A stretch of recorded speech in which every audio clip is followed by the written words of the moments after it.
Professors అందరికీ పేరు పేరున ఉద్యమ నమస్కారాలు. ఈ యొక్క కార్యక్రమానికి మమ్మల్ని ఆహ్వానించిన political science HOD doctor Sankineni Venkatamadi గారికి, అదేవిధంగా ఈ యొక్క కార్యక్రమానికి మరి అతిథులుగా విచ్చేసిన పెద్దలు అన్న మందకుమారన్న మాది గారికి, జాతీయ అధికార ప్రతినిధి, అదేవిధంగా జాతీయ నాయకులు పుట్టరవణ మాది గారికి, వరంగల్ జిల్లా ఇన్ఛార్జి అన్న మహేందర్ అన్న మాది గారికి, అదేవిధంగా సిపిఎం పార్టీ నుంచి వచ్చిన అన్న ప్రభాకర్ రెడ్డి అన్న గారికి, ఈ యొక్క కార్యక్రమంలో పాల్గొన్న మీకు అందరికీ కూడా మాదిగ రిజర్వేషన్ పోరాట సమితి తరఫున మందకృష్ణ మాది అన్న గారి తరఫున మీకు అందరికీ ఉద్యమ నమస్కారాలు తెలియజేస్తున్నాను.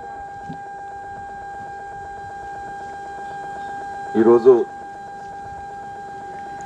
మరి ఎన్ని రోజు అనేది ఆరో రోజు ఈరోజు దీక్షలో కూర్చొని మరి 6 రోజుల నుండి మరి మీ యొక్క డిమాండ్ను ప్రభుత్వం చేసే విధంగా చేస్తున్న మీ ఆందోళన కార్యక్రమానికి మరి ప్రత్యేక ధన్యవాదాలు.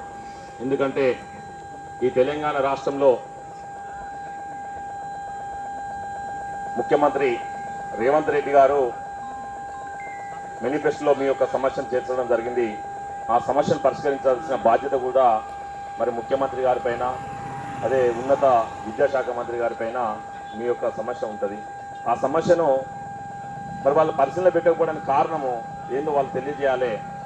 విషయం ఏంటంటే మీరందరూ కూడా ఈరోజు ఎంతో మందిని తీర్చిదిద్ది, విద్యార్థులను అందరిని కూడా తీర్చిదిద్ది వాళ్ళను ఉన్నత స్థాయిలో మరి ఉంచే విధంగా మీరు చేస్తున్నారు. కాబట్టి మరి ఉన్నత స్థాయిలో మీరు ఎంతో మంది విద్యార్థులకు భవిష్యత్తు ఇస్తున్నారు. కాబట్టి మరి మీ భవిష్యత్తును చక్కదిద్దాల్సిన బాధ్యత ముఖ్యమంత్రి గారిపై మీదనే ఉన్నది. అది తెలంగాణ రాష్ట్ర ముఖ్యమంత్రి రేవంత్ రెడ్డి గారు చొరవ తీసుకొని మీ యొక్క బాధ్యత తీసుకోవాల్సిన అవసరం ఉన్నది. వారికి చెప్పవలసిన బాధ్యత మరి ప్రతిపక్షాలకు ఉన్నది. మరి టీఆర్ఎస్ పార్టీ వాళ్ళు కానీ, బీజేపీ పార్టీ వాళ్ళు కానీ అందరూ కూడా అసెంబ్లీలో చర్చ చేయవలసిన అవసరం ఉన్నది తమరి గురించి, మీ గురించి. ఎందుకంటే మేనిఫెస్టోలో పెట్టింది కదా, మిమ్మల్ని అందరినీ రెగ్యులరైజ్ చేస్తామని చెప్పింది కదా, ఆ చెప్పిన విషయాన్ని వాళ్ళు చేయాల్సిన బాధ్యత వాళ్ళ మీద ఉన్నది కదా. కాబట్టి వారు ఎవరు చేసినా, వారు చేయకపోయినా మీ ఉద్యమానికి గౌరవ శ్రీ మందకృష్ణ మాదిగ అన్నకు మేము తెలియజేసి, అన్న అక్కడికి పోతే యూనివర్సిటీలో పరిస్థితి చాలా ఇబ్బందిగా ఉన్నదన్న.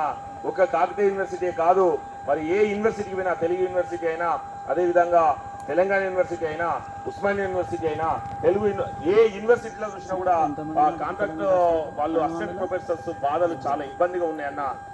వాళ్ళని ఖచ్చితంగా రెగ్యులర్ చేయవలసిన అవసరం ఉన్నదని మేము అన్నగారి దృష్టికి ఖచ్చితంగా తీసుకుపోతాము.